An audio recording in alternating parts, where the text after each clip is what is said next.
Hi everyone, it's Bernadine on behalf of MovieGameNostalgia.com. Let's put that down a little bit. There you go. Hope you're all well. It's Wednesday, so it's our normal look at the UK cinema releases today. There's actually a big one out today on a general release as well. Usually it's Friday, obviously, as you know, but I think they're sneaking this one out. I'm not sure if that's a good sign or a bad sign, to be honest with you. But anyway, if you like this and what I do, obviously, you know, I do the reviews, and tomorrow's posters day, and obviously Friday's a special on horror movies. Push the old subscribe button, that'll be great, and give us a thumbs up if you like it, and give us your comments. Any comments if you see any of these films I mentioned today, let us know and give us your comments on them. Right, let's have a look. Let's get on with this. Let's look at the first one. Right, well, the first one we're looking at is this little beauty, isn't it? This Terminator, Dark Fate, which not a lot about this. It's been kept under wraps, really, hasn't it? I mean, it's I've seen trailers for it. They've been promoting the trailers quite vigorously, obviously, over the last few weeks with this. It's a 15 rating in the UK, 2 hours and 8 minutes, action, adventure, sci-fi. So I say it's out today on general release. So, you know, some of you might be going to watch it tonight. Let me know what you think. Sarah Connor and a hybrid cyborg human must protect a young girl from a newly modified liquid Terminator from the future. Mackenzie Davis, Linda Hamilton, Edward Furlong, and of course, good old Arnie's back in this. So that's always nice to see, isn't it? Good old Arnold Schwarzenegger back is obviously doing well for his age, isn't he? But obviously, as an older, I mean, it was quite funny actually, when these people age. I always remember Data in Star Trek Generations. You know, I mean, getting robots to age and stuff is quite funny, and finding ways around it and reasons why it happens. Anyway, it's getting there's no actual user reviews at the moment. It's only getting a 5.5 rating from user reviews, which is actually coincidentally the same score as the Metascore rating, which is on that Internet Movie Database. And the Metascore rating obviously is the critics, but it goes down to as low as 3.8 out of 10 from the New York Post, Johnny Olek-Sinky. As blissfully simple as James Cameron's original Terminator framework was, Dark Fate has a tendency to toss in unnecessary confusions. The Guardian, who can be positive, Peter Bradshaw, it's good to see. It's 4 out of 10. It's good to see Hamilton getting a robust role, although sadly she has to concede badass superiority to Davis. The sixth Terminator surely has to be the last, yet the very nature of the Terminator story means that going round and round in existential circles comes with the territory. So there you go. I mean, actually, they said number 6 there, but I did notice that Cameron's actually claiming this is Terminator 3, because obviously he's discounting everything else after 1 and 2. He says this is actually Terminator 3 after the 84 and 91 movie. So that's what Cameron's obviously selling this on. Will he get away with it? I don't know. And the top scores, I mean, Empire, I got a lot of respect for Empire magazine. Helen O'Hara, 8 out of 10. Easily the 3rd best Terminator film, which is more of a compliment than it sounds. It's great to have Hamilton back in this role, but she's ably matched by Reyes and Davis. So there you go. And the Wrap give it 9.4 out of 10. So overall, it's getting a 5.5 rating from the moderators, which isn't great, is it? I mean, and let's say the user reviews, they're literally just people putting up scores. So a 5.5 user review, there's not one person who's actually made a comment on the film. So please let me know if you're going to watch this tonight, Terminator Dark Fate. Please let me know what you think of it, and obviously as soon as I get to watch it, I'll be back on here with on the website with the review on my website, obviously Movie Game Nostalgia. I'll post a review. I'll put a review on Twitter and Facebook as well, so I'll give you an idea on that. Probably not worth doing a one-off special on it. I'll save that for other things. Obviously I did one on the Joker, but perhaps not on Terminator Dark Fate. So we'll go on to the next one. It's called Black and Blue. So you got Black and Blue, and it's obviously Black and Blue is always going to be to do with police, isn't it? A police drama. I think this is fairly well reviewed. I think it's getting really, again, mixed reviews. It's only get a 3.8 out of 10 rating on the user reviews. A 15 rating, an hour and 48 minutes, action crime drama, Black and Blue. A rookie police officer in New Orleans has to balance her identity as a black woman with her role as a police officer when she witnesses other police officers committing murder. So, I mean, yeah, we're talking perhaps training day sort of thing here with this Black and Blue. Have a quick look. Metascore 4.4 out of 10. So again, not a fantastic score on Metascore. 4.4 out of 10. That's based on 9 critic reviews. They go right down to Time Out, Alex Godfrey. The potentially interesting material is suffocated by a B-movie story and a C-grade script. Rolling Stone, Pete Travers. Black and Blue, hyped by Jeff Zanelli's pumping score, moves along without actually getting anywhere. Harry deserves better, so do audiences. So the highest mark we've got is up 6.3 out of 10 from Slant Magazine. Pat Brown, also Movie Nation, give it 6.3 out of 10. Pat Brown, the film's command of action diffuses concerns about whether it offers a thorough social critique. Movie Nation, I don't want to oversell Black and Blue. It doesn't transcend its genre, but it doesn't waste our time. Modulates its chase with alternating brisk and slow pacing, handheld camera sprints interrupted by bursts of violence, and stops every so often at a moral crossroads. So, although they're giving it 6.3 out of 10, they're not exactly effusive and, you know, over the top with the scores, are they? So there's a couple of user reviews on this, and I think we've actually got one from the Pearson, if I can find this now. Yeah, there we go. Black and Blue. This here. My name is LP Thorne. I wrote my book Black and Blue and published it September of 2017. I am a black female retired police sergeant of 13 years. I committed the ultimate sin and told on a white senior officer for something I saw him do to a young black handcuffed prisoner. My life became a nightmare. I lived in constant fear, not only for my life, my daughter's lives as well. For a year, I received death threats to myself and my children. The things that me and my family endured because I chose to stand against the very men who swore to protect our community is why I wrote my book. I lived this movie, although this has somewhat of a twist different from my own. This is my life story. I'm not completely sure where the idea or the content of this movie came from, but what I am sure of is Black and Blue is a memoir of my life as a police officer.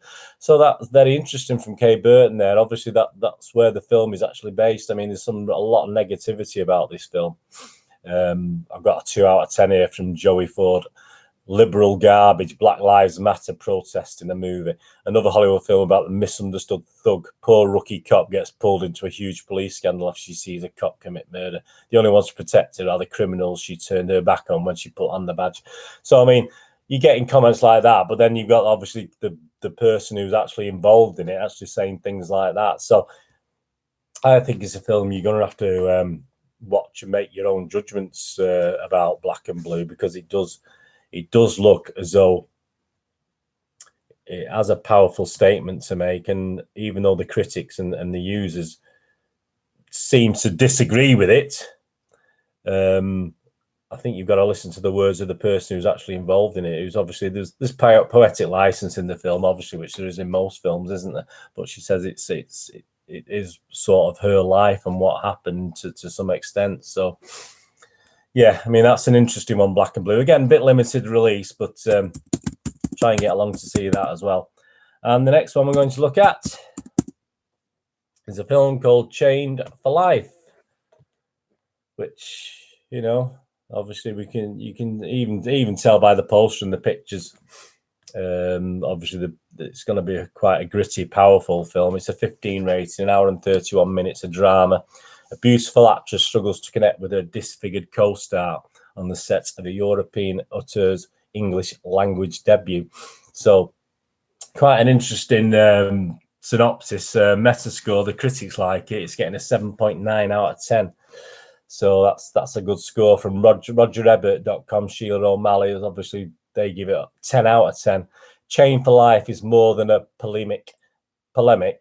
There's a free-floating, absurdist mood established, humorous and self-referential, allowing space for the audience not to just feel but think. This is no small feat. Hollywood Reporter give it 9 out of 10. Schimberg confidently blurs the lines between fantasy and reality. More than once a scene that appears to be real is actually fiction and vice versa, though never to the point that it detracts from the people on screen. So some good words, and even the lowest ratings at 6.7 out of 10 and 6.9. The rap, Michael Nordine, beauty's in the eye of the beholder, and Chain for Life will have you rubbing your eyes to make sense of what you've just seen. So I think we're really talking a gritty, powerful film here, aren't we? There's a couple of user reviews, obviously Joe Public, like you and me, that have seen it. Let's have a look at that. It's getting a 7.1 out of 10 on IMDb, which is pretty high. 10 out of 10. Wow. This is Dion Ray. All I can say is Jess Weixler is an absolute revelation. I was so lucky to catch this at No Laugh, and I was blown away. If you have no idea what the film is about, please just take my advice. Give it a chance. You will not regret it. 8 out of 10, everyone is chained to something. The uniqueness of normality, the beauty of authenticity, the elusiveness of abnormal. This is Joshua Dysart. The elusiveness of abnormality, the uncomfortable act of being seen, the ugly act of being ignored, the horror theatrically, the truth or fiction, the monstrous clarity of objectification, innate neutralism of aberration. The least democratic thing in our society is how attractive others find us. I mean, this Joshua has obviously swallowed a thesaurus there, but obviously it's obviously getting a lot of love there, isn't it? That it's and just I watched the trailer yesterday, and it does inspire, sort of inspire me to go out and watch it. It looks like a cracking film, a cracking drama. So that will be on limited release, but obviously hunt that one out. That's Chain for Life. Please hunt that one out, because it looks it's going to be a really, really good movie. The next one I know absolutely nothing about. There's no information on this at all. I've watched the trailers. It looks quite good, so I'll do it very briefly. And it's again limited release, but it's another horror film. Obviously, there's a lot of horrors coming out this time of year, and gritty films, obviously. And it's called Countdown. It's a 15 rating, an hour and 30 minutes horror thriller. When a nurse downloads an app that claims to predict the moment a person will die, it tells her she only has 3 days to live. With the clock ticking and a figure haunting her, she must find a way to save her life before time runs out. So, yeah, I mean, it's basically, from the looks of it, it's basically Final Destination sort of thing, isn't it? So, I mean, if you like that sort of film, then I wouldn't. I like the look of it on the trailers. I do like the look of it. I'll go out and I'll try and watch that as soon as I can, because it looks a bit silly, but it looks a bit, sometimes a bit silly is good, isn't it? So it does look good. Right, on to the next one. And then we're going a bit lighter, even though it's got a dark theme, and we're talking the wonderful. Well, it has been wonderful until I saw this. I'm not very enamored with this, to be honest with you. I'll tell you now. The Addams Family, and obviously we're talking the animation now. It's a PG rating, an hour and 26 minutes. Animation comedy family. It's getting a 5.9 out of 10 rating on IMDb, which isn't great, isn't bad, isn't great. It's better than I gave it. I gave it a 5.5, and if something gets less than a 6 from me, I don't even really class it as watchable. But hey, because I love the Addams Family, I love the live anime. I love even the films as well as the series and various things. An animated version of Charles Addams' series of cartoons about a peculiar, ghoulish family. So yeah, I mean, we all know. I mean, it's a nice concept, and it's a nice thought to have this, isn't it? Metascore rating, the critics only giving it 4.6 out of 10, so that says it all. It goes down to 3.8. The New York Post, Johnny Oleksinski, the voice work and overly smooth animation mostly stink. Yeah, I mean, yeah, I'm not going to argue, but it does go up to 8 out of 10 from Rosie Knight from IGN. Frighteningly funny and fresh, this hilarious animated treat will introduce a whole new generation to the loving and strange family, whilst also pleasing those who grew up with the iconic 90s movies. Well, I grew up with the TV thing as well, and I'm sorry that it's not really endearing itself to me. With a sweet story, tight runtime, and impressive animation, this is the perfect Halloween treat for young fans. So, young fans and old. Well, I'd have to disagree. I mean, I'll just read out my little blog I did on the movie game nostalgia.com website. I'm all for remakes, adaptations, etc., but they have really ruined this for me anyway. Supposedly to introduce a new generation to this wonderful family, it would surely only turn them off. Indeed, there's enough out there with the original stuff and the movies to still keep all generations entertained. The story is boring and humour virtually non-existent. I enjoyed the familiar song at the end, but that was about it. Looking through the reviews, some people enjoyed it. Watch the trailer. If you like it, go and watch it, but not for me. Yeah, I mean, to me, that sort of says it all. I think if you actually watch through the trailer, I think you'll get a feel for what the thing is going to be like. And if you do like the trailer, then there is a possibility you will like it. There is a possibility that it will appeal to you. Please go out and watch it. I never put anyone off watching a film. I mean, everyone's got their own opinions. I just didn't like it. I just thought it was absolute.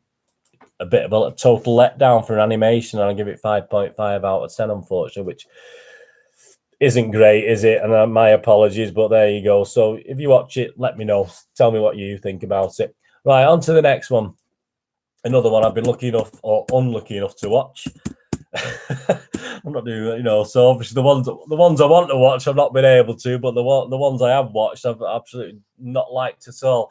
And we go on to something called Beach Bum. So you got the old bit, nice poster, nice images, nice and bright and things like that.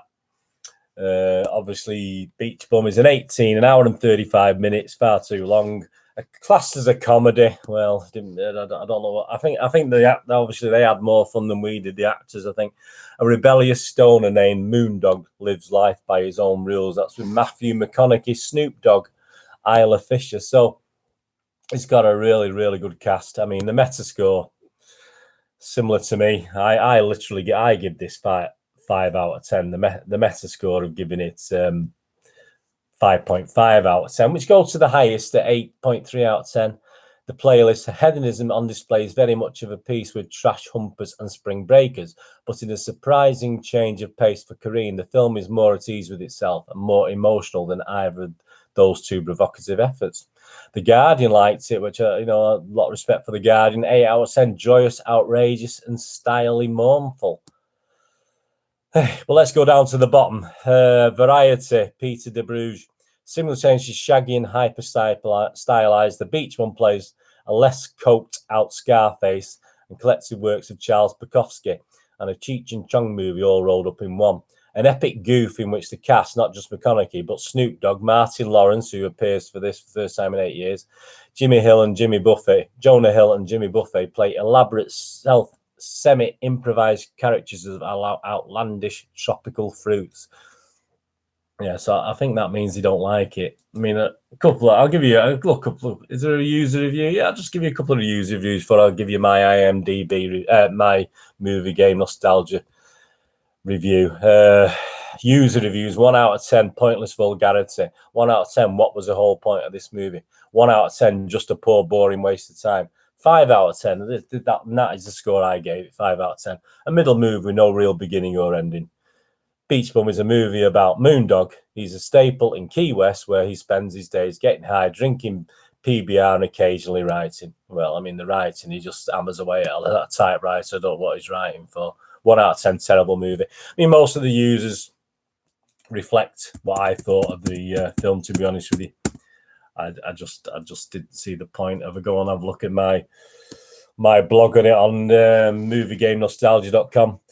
Matthew McConaughey and Snoop Doggy Dogg, or whatever he is now, no doubt had fun with this. Sadly, any movie where the cast appear to be having more fun than the watchers is a bad sign, and I, as many others that have seen it, did not have much fun at all watching this.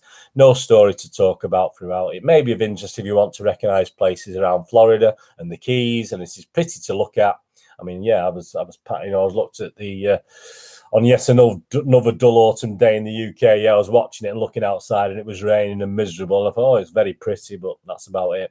Like the lead character, you need to be stoned or drunk to enjoy this. So, yeah, I didn't like it. I'll be honest with you. Again, you want to go and watch. If you're a fan. I mean, you're a fan of Matthew McConaughey, and you like watching him playing a drunk and playing a stoned guy. I mean, he could have actually been stoned and drunk when he was actually playing the role. I'll be honest with you. I wouldn't I wouldn't be surprised. I mean, obviously, if you think back to things like Bad Santa, where obviously, oh, I've got his name now. Bad Santa, come on, you'll know it anyway. Where he was actually drunk for most of the inebriated sequences. Then yeah, I mean, I wouldn't be surprised if Matthew McConaughey wasn't in this. To be honest with you, I mean, it's just terrible, absolutely terrible. But Beach Bum, if you like it, you go and watch it and tell me what you think. I give it a 5 out of 10. I wouldn't recommend it to anyone. And the last one we're going to look at is another one I was a little bit disappointed with. That one, The Last Black Man in San Francisco.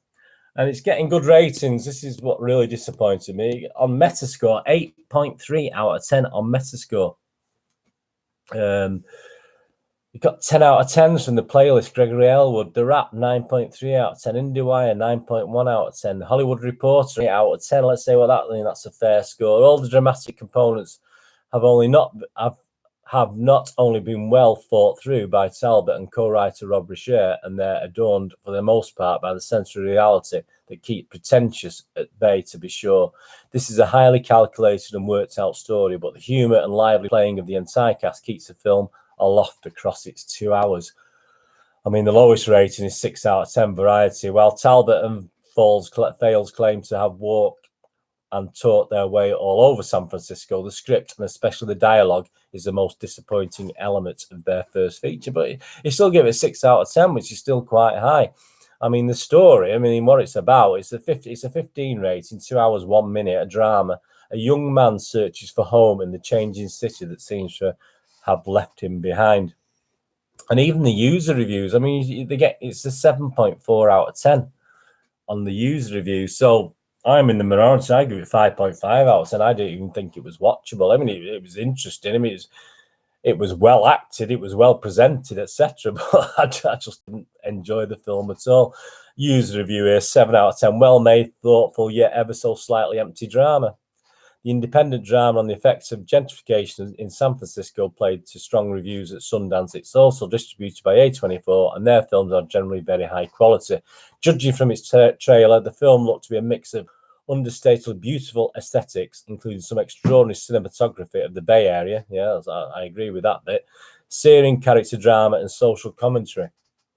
The film is generally well made, and some aspects of it are undeniably impressive for a directorial debut. So, yeah, I mean, I'm in the minority, I'll have to admit. I mean, my little mini review on Movie Game Nostalgia, any good? Wow, I do not dispute there is some good acting in this, but despite the critical and much user acclaim, I did not like this at all.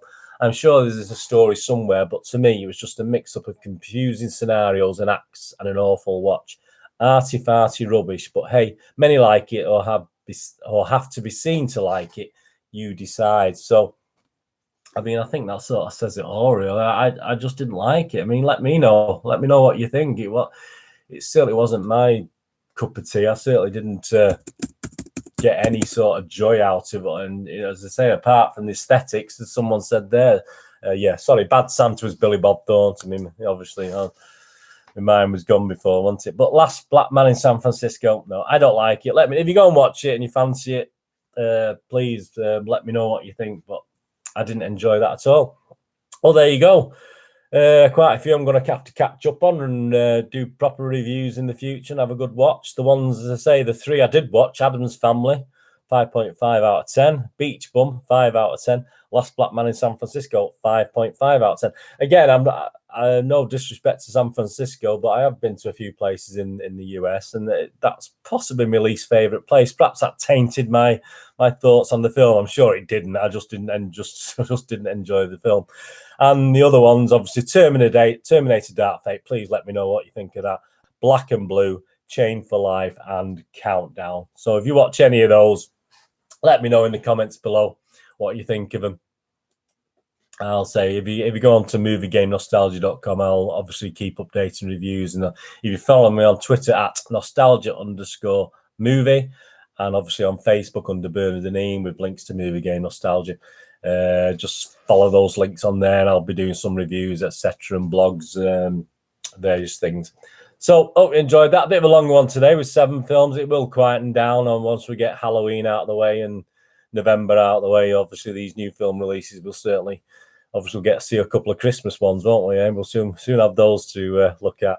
Anyway, push the old subscribe button, so you know, and the bell notification, so you know when these videos are coming out. And I'll be back tomorrow with the poster review. And I think I'm doing a little 2-part thing tomorrow. I've not firmed it up, but obviously I'll be looking to. I'm looking for some 13. I'll be doing 13 posters tomorrow, but horror posters or scary movie posters that I've got. So I'll do the first 13, and then I'll do the next 13 next week to cover the 26 letters of the alphabet. And obviously I'll have to throw a number in there as well, a numerical one as well. But hey, so I'll do 13 tomorrow anyway. So that should be quite fun. So join me tomorrow for that. Whatever you're doing with the rest of your day, please enjoy yourself today. Look after yourself. Look after your friends, and more importantly, look after your family. And I'll see you all again very soon. Thanks for watching. Bye-bye.